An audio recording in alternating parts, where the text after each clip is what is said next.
Hi, it's Will. I'm back. Another video. Great to see you again.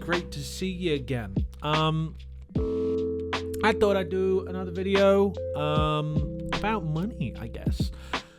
Money is something that we all have to think about, something that is in our heads. If we're adults, we manage our own money, which is most people. So I thought I'd just talk a little bit about my relationship with money. So my question, to be direct, is what is my relationship with money like? So I'm going to start with saying I hate money. I hate it so much. It's something that frustrates me.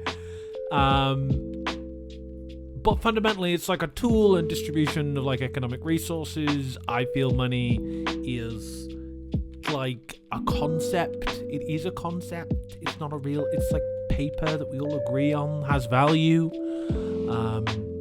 Certainly when I was watching 28 Days Later last week, because it was in the cinema, that really reinforced this concept to me of Cillian Murphy going and picking up all the £20 notes off the floor in London.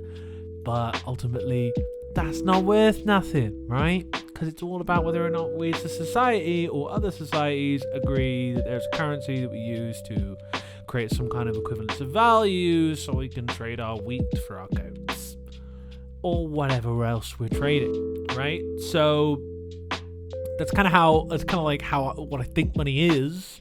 So what is my relationship like with it? I guess I didn't really have a lot of it for most of my 20s. So now that I'm doing a bit better financially, I have kind of like, I'm in two minds about it, because part of me is like, oh man, like I can have all these experiences that I was never able to have before.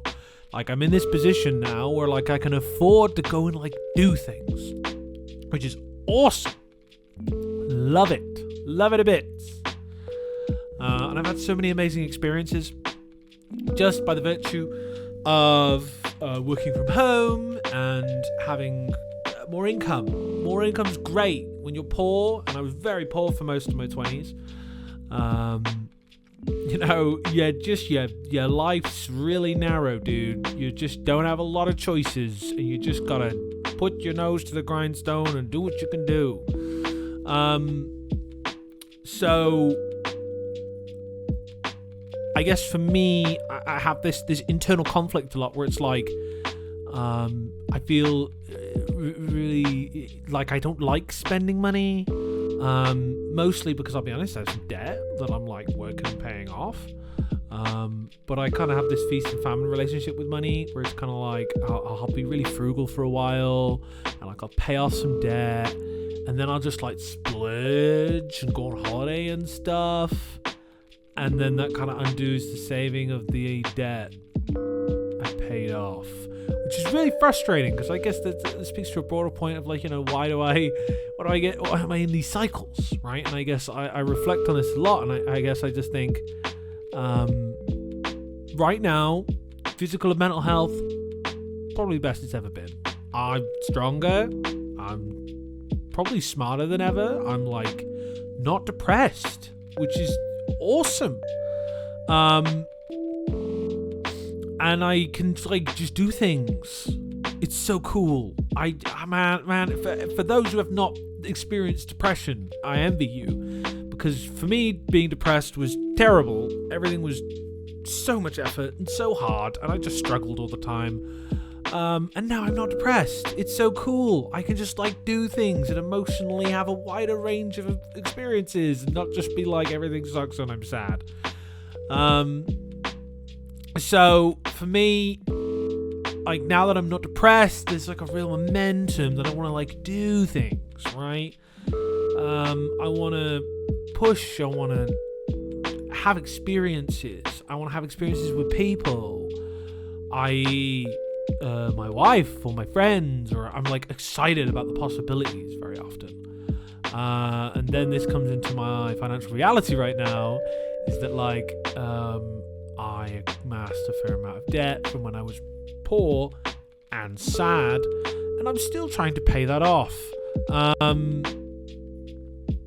I think if I had no debt right now, just wiped the slate clean, I think stuff would be really good, because even though I have these cycles I've mentioned before of like spending a bunch of money, saving a bunch of money, spending a bunch of money, saving a bunch of money, ultimately at the end of it, the bank is neutral, right? So I'm not like overspending when I splurge and I go on these holidays, right? I'm just like amassing some and then spending the bit I amassed. So like in theory, I would have no additional debt or credit card loans or credit card debts or unsecured loans. I wouldn't have any of that if my like slate was wiped clean. But while I'm in this cycle, it's really hard to meaningfully pull that amount down.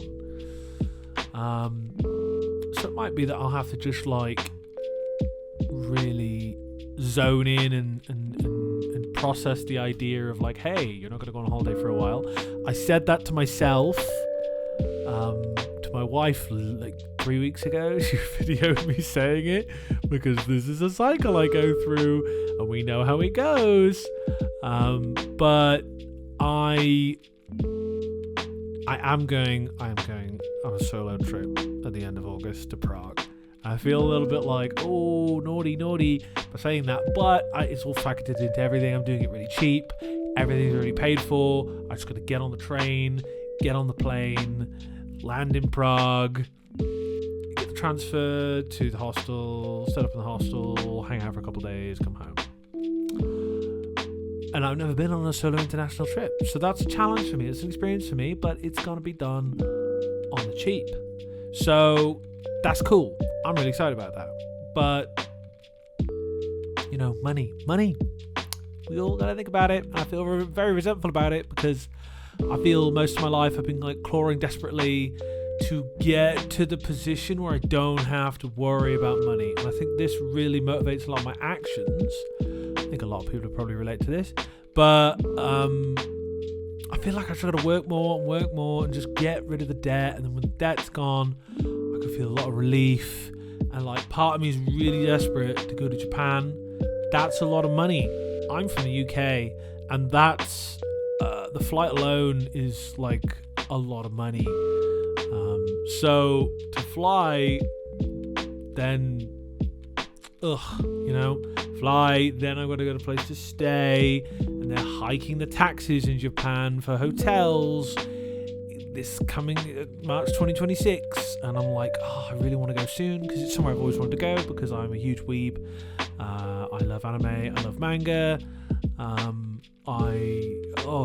It's a huge part of my cultural identity, I would say. I love that stuff. And I can't go to Japan. I can't. And maybe that's something I need to grieve. And also, there are other professional costs I have to pay for that I've incurred from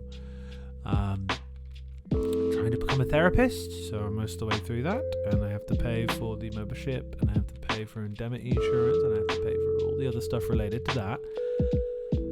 Which is just part of the deal. But it's all additional cost. It's all additional costs that I have to balance in line with paying for certifications for my current job to keep qualified, etc., etc. So I feel this pressure to earn more money because I want to be more professionally qualified, and I also want to have more experiential options, right? So I'm kind of like, why don't I start a business? Why don't I just like be the man who earns the money on the thing? But that's always been a bit scary for me. It's always been a bit worrying for me. And often at the moment, especially when I'm thinking about money, I've been like trying to like cut my focus down to like 3 or 4 things, right? So right now, my 3 or 4 thing focus is physical health, mental health. So physical health, gym, walking, eating healthy stuff, continuing to take Manjaro. That's been really helpful for me. It's only been like I've only had 2 injections and I really lost a couple kilos, so that's great. Mental health, journaling, meditation, therapy, processing feelings. Number 3, I need to keep doing my job. Obviously, I need to pay stuff. I need to make money. then number 4 would be qualify as a counsellor. So then I can professionally develop more, have more opportunities, hopefully, better credentials to validate the business I'd like to found when I have all the appropriate qualifications and experience in place. But that's in the future, right? Right now, still, I have to kind of manage my money, be a bit frugal. But money makes me anxious because I used to not have a lot of it, and now I have some of it. I'm not like rich, but like I probably earn about a little bit above the average in my area in terms of income, which is like for me huge because I've always been like minimum wage. So I'm really loving having just a little bit above average, but having to balance and recoup from the costs of the past. But that's my video for today. I'm going to leave it there. I like using money as a resource. I like helping people if I can. But ultimately, I just don't like how it's distributed. But yeah, I'm going to leave it there. Take care. You've been cool. See you soon.